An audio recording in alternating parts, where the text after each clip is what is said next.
Bugün termodinamikanın birinci qanunu izoproseslərə tətbiqi, istilik mühərrikləri və faydalı iş əmsalı haqqında ətraflı sualların izahına baxacağıq.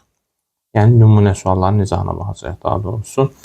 Başlayaq birinci sualımızdan. İdeal qaz üzərində xarici qüvvələr 2,5 kJ iş görmüş. Xarici qüvvələrin gördüyü iş A-dır. O 2,5 kJ-dur. Yəni, 2500 J-dur.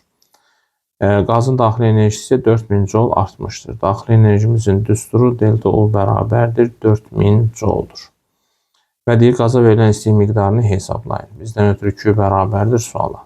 Deməli, mən termodinamikanın birinci qanununu yazıram. Daxili enerjinin dəyişməsi qaza verilən istilik miqdarı ilə xarici qüvvələrin gördüyü işin cəminə bərabərdir. Onda bizim istilik miqdarımız delta U çıxılsın 2,5 olacaq. Delta U çıxılsın A olacaq daha doğrusu. Birbaşa qiymət yazdım. Delta U çıxılsın A-dır. O da 4000 çıxılsın 2500. Doğru cavabımız olacaq 1500 Joule. C variantı. Növbəti sualımız. Verilmiş bir atomun ideal qazın halının dəyişmə diaqramı verilmişdir. Bu prosesdə qaza 10 kJ istilik miqdarı verilərsə, qazın daxili enerjisinin dəyişməsini hesablayın. Mən qrafikə əsasən baxıram ki, burada həcmimiz sabitdir. Yəni, bu izoxor prosesdir. İzoxor prosesdə qaz iş görmüş. O zaman daxili enerjinin dəyişməsi ilə istilik miqdarına bərabərdir. İstilik miqdarı 10 kJ olduğuna görə elə daxili enerjinin dəyişməsi də 10 kJ-dur. Doğru cavab D variantıdır. Növbəti sualımız. Verilmiş bir atom ideal qaz üzərində qapalı proses aparılmışdır. Diaqramın hansı hissələrində termodinamikanın birinci qanunu Q bərabərdə A' şəklində. Termodinamikanın birinci qanunu Q bərabərdə A' olması üçün delta U 0 olması lazımdır. Daxili enerjinin dəyişməsinin 0 olması üçün daxili enerji sabit qalmalıdır. Daxili enerji verilmiş qaz üçün temperatur sabit olarsa sabit qalar. O zaman temperaturumuz sabitdir. Yəni, izotermik proses. İzotermik prosesdə qrafikimiz T oxuna perpendikal olmalıdır. Ona görə də doğru cavabımız 3-4 hissəsi olacaq. Doğru cavab B variantı. Növbəti sual. Verilmiş bir atom ideal qaz üzərində prosesdə qaz 250 kJ istilik miqdarı almış və onun daxili enerjisi 250 kJ artmışdır. Yəni, qaza verilən istilik miqdarı Q bərabərdir 250 kJ-dur. Və daxili enerjinin dəyişməsi də 250 kJ-dur. Yəni, bu o deməkdir ki, bizim istilik miqdarımız daxili enerjinin dəyişməsinə bərabərdir. Yəni, iş görülməyib. İşin görülməməsi üçün həcm sabit qalması lazımdır. Həcmimiz sabitdirsə, təzyiqlə temperatur düzümdən asfalt olmalıdır. Doğru cavabımız D variantıdır. Növbəti sual. Diaqramın hansı hissələri verilmiş ideal qazın istilik miqdarı almasına uyğundur? İstilik miqdarının alması o deməkdir ki, qazın daxili enerjisi artmalıdır və ya qaz müsbət iş görməlidir. Yəni, istilik miqdarının alması yazıram bura. Miqdarı alması. Qaz istilik miqdarı alıbsa, onun daxili enerjisi artıb və gördüyü iş müsbət olub. Yəni, mənə izobar, izotermik prosesdə genişlənmə prosesi lazımdır və temperaturun artması, yəni daxili enerjinin artması lazımdır. Qrafikimizə baxırıq. Daxili enerji artır 1-2 hissəsində. 1-2. 2-3 hissəsində də həcm artır. Həcm artdığı üçün genişlənmə baş verir və iş müsbətdir. Daxili enerji artır 1-2-də. 2-3-də də qaz müsbət iş görür. Demək ki, cisim istilik miqdarını ətrafdan alır. Doğru cavabımız 1-2-2-3-dür. Növbəti sual. Verilmiş bir atomu ideal qaz üzərində gedən prosesdə qaz 200 kJ istilik miqdarı almış və daxili enerjisi 120 kJ artmışdır. Qazın təzyiqinin temperaturun asılı qrafiklərindən hansı bu prosesə uyğundur? Qaza istilik miqdarı verilib 200 kJ və bizim daxil enerjimizin dəyişməsi olub 120 kJ. İndi mən baxıram ki, 120 200-ün hansı hissəsidir? Yəni, 120 bölünsün 200 ifadəsinə baxıram. Bu da məndən ötürü eləyir 5-dən 3 hissə. Yəni, bizim daxili enerjimizin dəyişməsi istilik miqdarının 5-dən 3 hissəsidir. Yəni, 0,6 hissəsidir. Bu proses isə bizdən ötürü izobar prosesə uyğundur. İzobar prosesdə P konstantdır. P konstantdır ve P sabit və temperatur artacaq. Çünki həcmlə temperatur düzüm tənasib asılıdır. Ona görə doğru cavabımız olacaq A variantı. Gəldik növbəti sualımıza. Verilmişlə ideal qaz göstərilən izoproseslərdə eyni istilik miqdarı alır. Yəni bizim istilik miqdarımız dəyişməyəcək. Birincidə 10 joulsa hamısında 10 joule olacaq. İndi deyək ki, qazın gördüyü işlər arasında hansı münasibət doğrudur? Biz 0,1-dən başlayaq. 0,1 prosesi həcmlə temperatur düz asılıdır. O deməkdir ki, izobar prosesdir.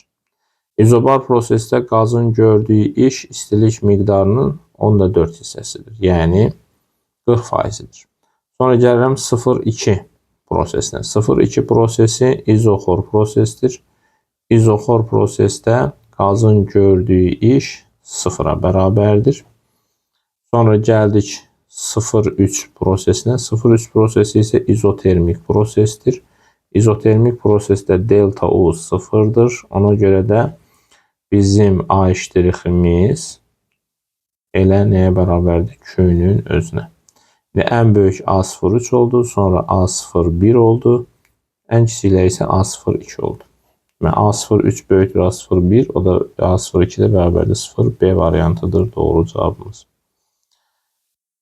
Növbəti sual. Verilmişlə ideal qaz göstərilən izoproseslərdə eyni istilik miqdarı alır. Qazın daxili enerjisinin dəyişmələri arasında hansı münasibət doğrudur? Yenə də Q-nü sabit verib daxili enerjinin dəyişmələrinə baxacaq. Yəni gəlin baxaq 0,1 prosesinə. Bizə deyir ki, 0,1 prosesi hiperboladır. 0,1 prosesində həcmlə təzyiq tərs asılıdır. Bu o deməkdir ki, izotermik prosesdir. İzotermik prosesdə daxili enerji sabitdir.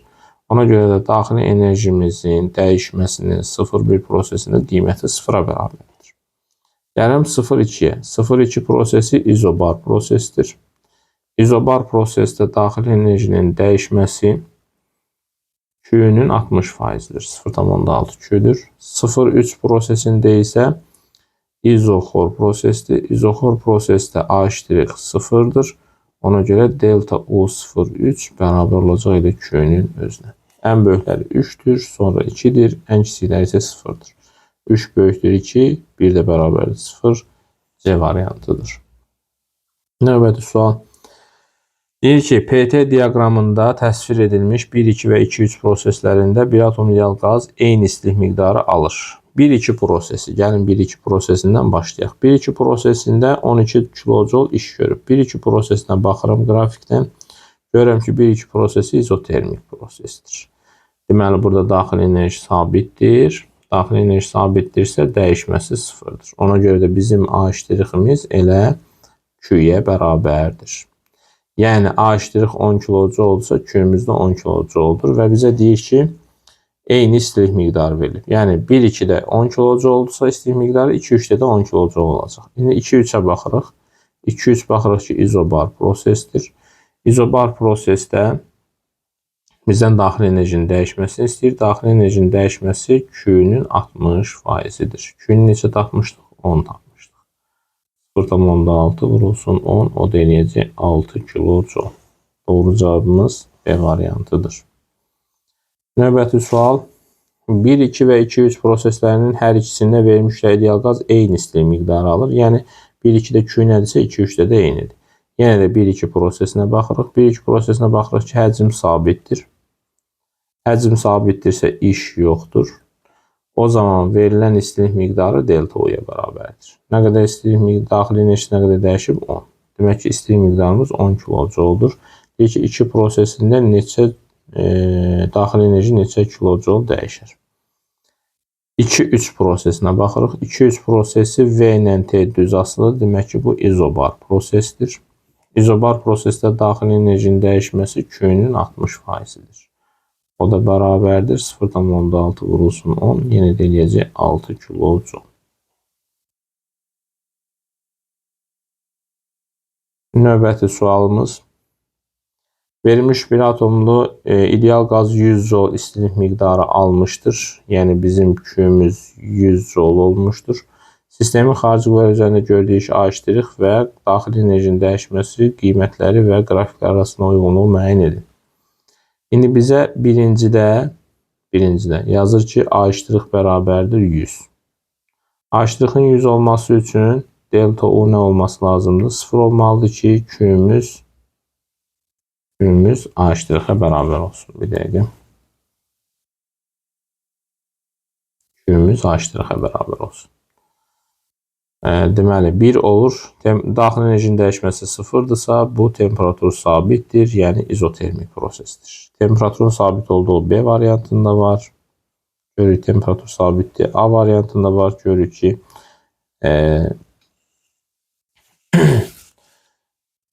B ilə V tərs asılıdır. İndi baxaq. B-də var, A-da var. Amma B-də həcm azalıb. Bizim qazı gördüyü işi müsbət verib. Həcm azalanda qazın gördüyü iş mənfi olması lazım idi. Ona görə mən B variantını götürməyəcəm. Ona görə 1-ə hansı variant uyğun olacaq? 1-ə uyğun olacaq. Qarşısına yazıram A variantı. Başqa variantımız da var mı? Yoxdur.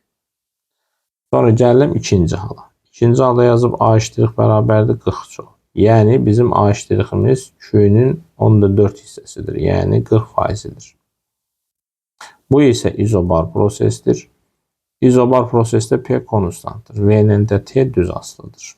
İndi P'nin konstant olduğu hal, V-nin T'nin düz asılı olduğu hal C variantındadır. Başqa variantımızda da yoxdur. Olur C variantı. Gəlirəm üçüncü hala. Delta U bərabərdir 100 joule yazır. Delta U'nun 100 joule olmasıdır ki, delta U Q'ya bərabərdir. Bu hansı prosesdə uyğundur? İzoxor prosesdə uyğundur ki, iş 0 olsun. İzoxor prosesdə də qrafikimiz V oxuna perpendikülər olması lazımdır. Ona görə D variantı uyğundur. Doğru cavabımız A, C, D oldu. Növbəti sual.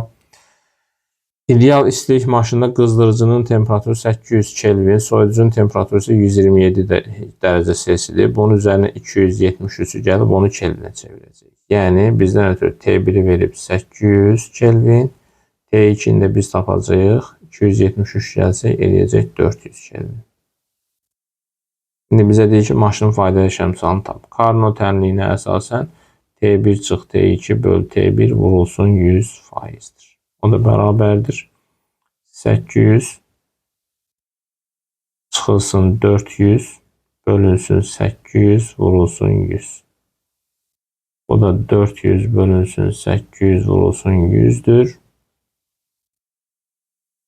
Bu da eləyəcək bizdən ötürü 50%. Doğru cavabımız E variantıdır. Növbəti sual. A iştirik üstə gəlinsin Q2.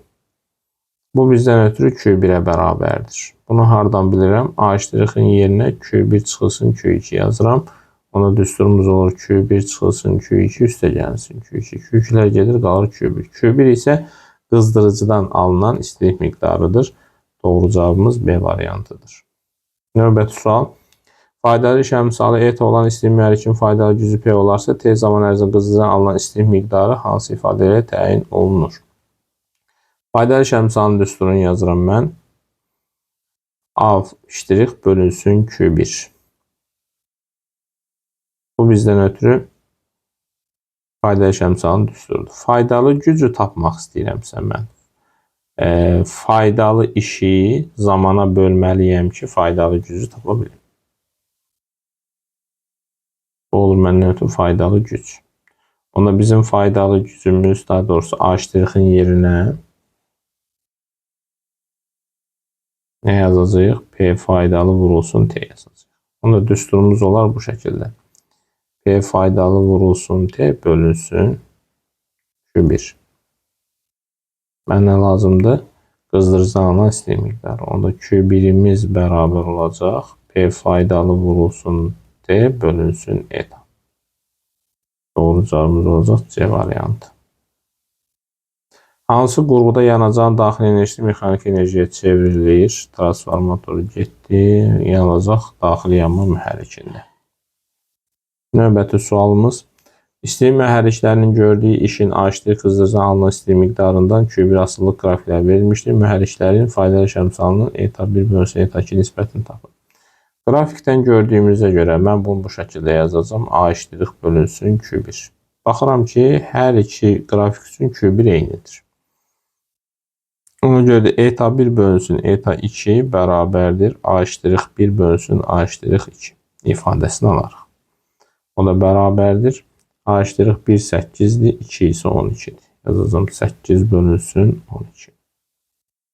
O da bərabərdir. 4'e ixtisar eləsək 3'dən 2 ifadəsini alarıq. Doğru cavabımız Y variantıdır. 25-ci sual. A' bərabərdir eta Q1 düsturuna əsasən A' ilə eta, daha doğrusu Q1 düz mütənasib asıl olar o vaxt ki etamız sabit qalsın. İndi baxırıq. 1 ilə 2 eyni düz mütənasibliyin üstündədir. Ona görə mən yazıram eta 1 bərabərdir eta 2'ye. İndi buradan A', daha doğrusu etanı təyin eləyəsi olsaq, o A' bölünsün Q1'dir. İndi A' sabit saxlasaq, onda eta Q1'dən tərs asılıdır. Ona görə də Q1 artdıqca etamız azalacaq. Ona görə eta 1 bərabərdir eta 2'ye, daha doğrusu eta 2'ye. Onlar da böyükdür eta 3'dən, o da böyükdür eta 4'dən. Doğru cavabımız bu şəkildə olacaq. Y variantı. Növbəti sual. İdeal isti mühərrikin faydalı şəmsalı 70%'dir. Soyuducunun və qızdırıcının temperaturlarının nisbətini hesablayın. Deməli, eta bərabərdir. Bunu belə yazaq. 1 minus T2 bölü T1 vurulsun 100% şəklində yazaq. O da bərabərdir. Daha doğrusu bərabər ehtiyac yoxdur. 70% yazacağım. Onda 7 bərabərdir. 1 çıxılsın T2 bölünsün T1. Buradan T2 bölünsün T1 də bərabərdir. 1 çıx 0 onda 7. Eləyəcək 0 onda 3. Doğru cavabımız olacaq 0 onda 3. Gəldik növbəti suala. Verilmişlər bərk cisim qızdıralaraq mayeyə çevrilməsi diaqramı verilmişdir. A nöqtəsinə uyğun vəziyyət üçün maye bərk arşığındakı bərk və maye hissələrinin kütlələrinin nisbətini hesablayın. Deməli, şagirdlər, biz baxırıq ki, ərimə prosesi bu nöqtədən başlayır, bura qədər gəlir. Yəni, bura bir dənə A, bura bir dənə böyük B yazıram. Yəni, ərimə prosesinə sərf olunan istilik miqdarı 10'dan başlayıb 40'da qutarıb, yəni 30 kilojolluq istilik miqdarı sərf olunur. Ərimə prosesində bizim ümumi kütləmiz hamısı ərisə, Q bölü lambda düsturundan hesablanır. Burada istilik miqdarı dəyişsin, lambdamız dəyişməyəcək. İndi bizə deyir ki, A nöqtəsinə uyğun vəziyyət üçün maye bərk qarşılığındakı bərk və maye hissələrini. Mən bilirəm ki, burada maye hissənin kütləsini təyin eləyəsi olsaq, o bizdən ötürü Q bölünsün lambdadır. Q'miz hal-hazırda maye üçün 30'dur. Bölünsün lambda. İndi mənə lazımdır bərk hissə. Bərk hissəni də təyin eləməkdən ötürü buradakı Q'nü, ümumini neçə yazacağıq? Daha doğrusu bu 30 yox. 10, 20. Bu 20 bölünsündür. Üzr istəyirəm. Yəni bunu 20 eləyək. Yəni, bu 20 bölünsün lambdadır. Ümumi kütləmizdə 30 bölünsün lambdadır. Çünki ümumi sərf olunan istilik miqdarı 30'dur. Mən burada birbaşa 30 götürdüm, səhv götürdüm. 10 ilə 30'un arasını götürməliyəm 20. İndi mən bərk hissəni tapmalıyam A nöqtəsi üçün. Bərk hissəmizdə bərabərdir. Ümumidən maye hissəni çıxırım. O da bərabərdir. Ümumimiz 30 bölü lambdadır. Maye hissəsi 20 bölünsün lambdadır. Bu da eləyəcək 10 bölünsün lambda. İndi bizə deyir ki, M bərk bölünsün M mayeni tap. Bu da 10 bölü lambda bölünsün 20 bölü lambda. Bu da eləyər 2'dən 1, yəni 0,5. Bu düsturları yazmaqla ətraflı izahda bunu göstərməliyik. Keçdik növbəti sualımıza. 2 mol 1 atomlu ideal qazın halının dəyişməsi diaqramı verilmişdir. Bu prosesdə qazın temperaturu neçə Kelvin artmışdır? Deməli, biz delta T'ni təyin eləməliyik. Görürsünüz, P ilə V düz asılıdır. P ilə V düz asılıdır, o deməkdir ki, bax, təzyiqdə, həcmdə, temperaturda sabit deyil. Yəni, bu proseslərin hamısına aid deyil. Ona görə də mən daxili enerjinin dəyişməsini 2'dən 3 mötərizədə P2, V2 çıxılsın P1, V1 yaza bilərəm. Bu isə eyni anda 2-dən 3 nu r t'yə bərabər, r delta t'yə bərabərdir. Bizə də delta t'ni tapmaq lazımdır. 2-dən 3-lər ixtisar olunar. Onda delta t'miz də bərabər olar. P2 V2 çıxılsın P1 V1 bölünsün nu r. O da bərabərdir. 60 çıxılsın 12. Burada litrlər var. 10 üstü 3'lər onsuz da gedəcək. Bölünsün molumuz 2'dir. R'imiz də 8'dir. Bu da eləyəcək. 48 bölünsün 16. O da eləyir 3 Kelvin.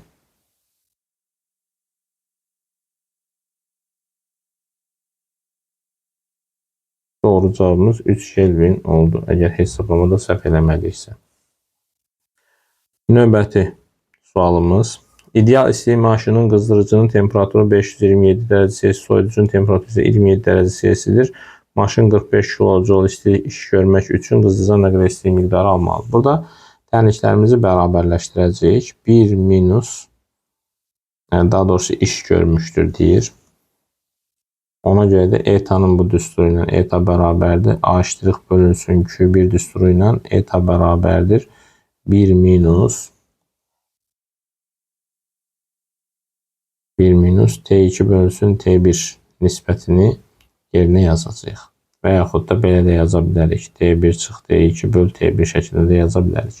Sadəcə T1'i çevirməliyik. Bunun üçün 273 gələcək. Bu eləyəcək bizdən ötürü 800. Bunun üstüne 27 gələcək. T2 də olacaq bizdən ötürü 300. Olsun. 270 gəlir 800. Vəssalam yazıram. A''imiz 45'dir. Bölünsün Q1 bərabərdir. Yazıram 800 çıxılsın 300 bölünsün 800. Bu eləyir bizdən ötürü 800'də 500. Yəni 8'də 5. Bunda Q1'imiz də bərabərdir. 8 vur 45 böl 5. Bu da eləyəcək 72 kilojoule. Doğru cavabımız 72'dir. Növbəti sualımız. Verilmiş işlər bir atomlu ideal qazın xarici qüvvələr üzərində gördüyü işin qaza verilən istilik miqdarından asılı qrafikləri verilmişdir. Uyğun düsturları yazmaqla bu asıllıqların hansı proseslərə aid olduğunu izah edin. Deməli, xarici qüvvələr üzərində gördüyü işdən asıllıq qrafikləri verilmişdir. Uyğun düsturları yazmaqla. Deməli, A''in Q'dən asıllıq qrafiki verilib. Baxın, bizim Q'müz birinci haldan danışaq. Bizim Q'müz 10 kilojoule'dur. A''imiz də 10 kilojoule'dur. Yəni, bu o deməkdir ki, birinci hissədə gördük kimi, qrafikdən gördük ki, belədir. Bilirik ki, Q'müz A''ə bərabərdir. Q'müz A''ə bərabər olması üçün delta U sıfırdır. Delta U'nun sıfır olması üçün U sabitdir. U sabit ise temperatur sabitdir. Ona göre de biz deyəcəyik delta U sıfır olduğuna göre bu proses izotermik prosesdir. İzotermik proses. Sonra keçirəm ikinci hala. Baxıram ki, Q'müz 10 kilojoule'dur. A''imiz isə 4 kilojoule'dur. Bu o deməkdir ki, bizim A''imiz Q'nun 0,4 hissəsidir. Bu hansı prosesə aid idi? İzobar prosesə aid idi. İzobar prosesdə delta U'muz Q'nun 10,6 hissəsi, A''imiz isə Q'nun 10,4 hissəsinə bərabərdir. Vəssalam, bu prosesə isə biz deyəcəyik izobar proses. Və işimiz müsbət olduğuna görə izobar genişlənmə sayılır. Sonra növbəti. Burada düzbucaqlı üçbucaq düzəldəcəyik. Bizə deyir ki, uyğun düsturlardan istifadə edərək qazın həcmi mütləq temperatur asılı qrafikini çəkin. İndi mən baxıram ki, şahidlər, burada düzbucaqlı üçbucaq aldıq, özdə bərabər tərəfli düzbucaqlı üçbucaq aldıq. Qarşıdakı katet delta U'dur, burada Q'dur. Üçbucağa görə biz bilirik ki, delta U Q'ya bərabərdir. Və tənbəl olanda da demişdik ki, delta U Q'ya bərabər. Delta U'nun Q'ya bərabər olması üçün A'' sıfır olmalıdır. A''ın sıfır olması üçün isə bu proses izoxor proses olmalıdır. Ona görə də düsturumuzu yazacağıq. A''ın sıfır olduğunu qeyd edəcəyik və deyəcək ki, izoxor prosesdir. İzoxor qızma. Daxil enerjimiz artdığına görə. Azalma versəydi izoxor soyuma deyərdik. Növbəti sualımız deyir ki, bir atomlu ideal qazın halının dəyişməsi PV diaqramında verilmişdir. Diaqramın 1, 2, 3 hissəsində qazın xarici qüvvələr üzərində gördüyü iş 100 joulə bərabərdir. Deməli, şagirdlər, bax, 1, 2, 2, 3 hissəsi. 1, 2 hissəsi buradır, 2, 3 hissəsi buradır. Bax, mən yazıram. 1, 2 hissəsində görülən işimiz A' bərabərdir. Bura bir V0 desək. 2V0, 3V0, 4V0, burada 5V0 olar. Bura bir P0 desək, 2P0, 3P0, 4P0 olar. Hal-hazırda 1-2 prosesində qazın gördüyü iş P delta V'dir. O da bərabərdir. P0 vurulsun, delta V'miz də 5 çıxılsın, V0 edəcək 4V0. Yəni düsturumuz 4P0, V0'dır. 2-3 hissəsində isə həcm sabit olduğu üçün V bərabərdir, konstant olduğu üçün iş görülmür. Ona görə də 1, 2, 2, 3 hissəsində görülən iş elə 4P0, V0'a bərabərdir. O isə bizdən ötürü deyir ki, 100'dür. Yəni biz buradan P0, V0'ın 25 olduğunu bilirik. İndi gələm, hansı proses istəyir bizdən? Ümumini istəyir. Ümumini tapmaqdan ötürü 3, 4, 4, 1 prosesinə baxacam əvvəlcə. 3, 4 prosesində qazın gördüyü iş yenə də P delta V'dir. O isə bizdən ötürü 4P0 vurulsun, V0 çıxılsın 5V0. O da eləyir mənfi 16P0, V0. İndi P0, V0'mız 25'dir. Gətirib yerinə yazsaq, alarıq mənfi 400 joule. İndi bizim 4-1 hissəsi yenə də izoxor prosesdir. İzoxor proses olduğuna görə orada iş görülmür. Yəni bizim ümumi iş istəyir. Ümumi işimiz də A1, 2, 2, 3, 3, 4, 4, 1 prosesində görülən işimizdə 100 üstə gəlsin mənfi 400'dür. O da eləyəcək mənfi 300 joule. Keçdik növbəti sualımıza. Bir atomlu ideal qazın halının dəyişməsi diaqramı verilmişdir. Diaqramın 1, 2, 3 hissəsində qazın aldığı istilik miqdarı 500 joule, 1, 4, 3 hissəsində isə qazın aldığı istilik miqdarı 300 joule bərabərdir. Proses zamanı qazın xarici qüvvələr üzərində gördüyü iş nəyə bərabərdir? Yəni işlərin fərqini istəyir bizdən. Deməli 1, 2, 3 1, 2, 3 prosesində bizim Q'müz bərabər olacaq delta üstə gəlsin H'. Gəlin deltamıza baxaq. Bura hər hansısa bir V1 desək, bura bir V2 desək, bura P1 desək, bura bir P2 desək, onda bizim daxili enerjimizin düsturu, bax, burada ya da qiymətlərini yazacaq. Bura U1, U2, U3, U4 desək, o zaman bizim daxili enerjimizin birinci hissəsinə, yəni 1, 2, 3 hissəsinə daxili enerjinin dəyişməsi olacaq belə. Delta U bərabərdir. Delta U bərabərdir 1, 2, 3. 2'dən 3, P2, V2, P2, V2 çıxılsın, P1, V1 yaza bilərik. Sonra gəlirəm 1, 4, 4, 3 prosesinə. Burada da yenə bizim istilik miqdarımız delta U üstə gəlinsin H'-dir. Burada da bizim daxili enerjimiz 1, 4, belə yazaq bunu. 1, 4, 3 prosesində də daxili enerjinin düsturu olacaq. 2'dən 3, yenə də P2, V2, son daxili enerji burada da P2, V2 çıxılsın. Başlanğıcda burada P1, V1. Baxırıq ki, hər iki prosesdə daxili enerjinin dəyişməsi eynidir. Amma işlər fərqli olacaq. Çünki burada görülən iş başqadır, həcmləri bilmirik. Burada görülən işlər başqadır. Təzyiq fərqlidir çünki. Həcmin dəyişməsi eyni olsa da təzyiqlər fərqlidir. Demək ki, işlər fərqli olacaq. Yəni işlər bu sahə çıxılsın ümumi bütöv sahə. Ona görə də biz nə edirik? Q 1, 2, 3'dən çıxıram Q 1, 4, 3'ü. 1, 2, 3'də verilən isteği miqdarı bizdən ötürü 500'dür. Yəni bu cəm 500'ə bərabərdir. Buradakı isə bizdən ötürü nəyə bərabərdir? 300'ə bərabərdir. Vəssalam. İndi bu iki ifadədə delta o'lar gedər. Qalar A iştirik 1, 2, 3 çıxılsın. A iştirik 1, 4, 3. Bu da bizdən ötürü olar 200 joule. Doğru cavabımız olacaq 200 joule. Sonra gəldik 23-cü sualımıza. Burada deyir ki, buzun temperaturu T buz bərabərdir 0 dərəcə Celsius'dir. Suyun temperaturu isə 4 dərəcə Celsius'dir. Yəni suyun temperaturu çox olduğu üçün şahidlər. Deməli ki, bizim buzumuz başlayacaq burada əriməyə. Çünki bu 0 dərəcə Celsius buzun ərimə temperaturudur. Buzun ərimə temperaturu. İndi bizə deyir ki, istilik mübadiləsi prosesində buz və suyun temperaturları və kütlələrin dəyişməsi haqqında fikirlərinizi izah edin. Buz başlayacaq əriməyə. Buz əriməyə başladığına görə buzun kütləsi azalacaq.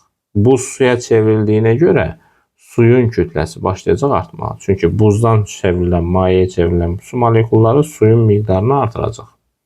Buzun kütləsi azalar əridiyi üçün. Suyun kütləsi də artar. İndi gəlirik temperatur məsələsinə. Temperatur məsələsinə buz ərimə temperaturunda olduğuna görə bərk cisimlərin ərimə temperaturu dəyişmir. Buz tamamilə suya çevrilənə qədər temperaturu 0 dərəcə Celsius olaraq qalacaq. Ərimə temperaturuna gəlsək olsaq, temperaturumuz dəyişməz, ərimə temperaturu olduğuna görə. Amma su isti cisim olduğuna görə isti cisimdən özündən enerji verəcək buza, buzun əriməsinə sərf olunacaq onun enerjisi. Demək ki, suyun temperaturu, buzun temperaturu dəyişməz, suyun temperaturu isə azalar. Siz də mən dediyim ifadəni söz olaraq oraya yazacaqsınız da mən sözü yazmıram. Gəldik sonuncu sualımıza. Sonuncu sualımızda da deyir ki, sabit kütləli bir atomlu ideal qazın halının dəyişməsi diaqramda verilmişdir. Diaqramın AB hissəsində qazın daxili enerjinin dəyişməsi U0 olarsa, yəni AB hissəsində delta U'muz U0'dır. Deyir ki, ABC hissəsində qazın daxili enerjisinin dəyişməsi nəyə bərabərdir? ABC hissəsində qazın daxili enerjisinin dəyişməsi sual. Gəlin burada hər bir damaya bir T0 deyək. Onda bura olacaq 2T0, 3, 4, 5, 6, 7. Burada olacaq 7T0. Burada bizdən ötürü olacaq 4T0. Gəlin təzyiqə də baxaq. Təzyiqimiz P0, 4P0. İndi mən AB hissəsindəki daxili enerjinin dəyişməsindən danışıram. Daxili enerjinin dəyişməsini yazacağım 2-dən 3 nu R delta T. O da bərabərdir. 2-dən 3 nu R vurulsun. Delta T'miz AB hissəsində 4T0 çıxılsın 2T0. Yazıram 4T0 çıxılsın 2T0. Bu məndən ötürü olacaq 2-dən 3 nu R vurulsun 2T0. İkiləri ixtisar eləyə bilərik. Onda qalar ifadəmiz belə 3 nu R T0. Bu bizdən ötürü U0'a bərabər. Yəni harda bu ifadəni görsək U0. Hətta buradan belə də tapa bilərik. Nu R T0'a U0 bölünsün 3 deyə bilərik. İndi gəlirəm ABC hissəsinə. ABC hissəsində isə daxili enerjinin dəyişməsi yenə də 2-dən 3 nu R delta T'dir. Burada isə 2-dən 3 nu R vurulsun. Delta T'nin yerinə son temperaturumuz 7T0'dır. Başlanğıc temperaturumuz 2T0. Yazacağım 7T0 çıxılsın 2T0. Bərabərdir. Alaram 2-dən 3 nu R vurulsun 5T0. Bunu da yazaram belə. 2-də 15 vurulsun nu R T0. Nu R T0'ı nə tapmışdıq? U böl 3. Gətirib yerinə yazıram. 2-də 15 vurulsun U böl 3. İxtisar olunar. Qalar 5U bölünsün 2. O da məndən ötürü eləyər 2,5 U0. Doğru cavabımız olar 2,5 U0. Bu qədər şagirdlər. Diqqətinizə görə sağ olun. Kanalımıza abunə olmağı unutmayın.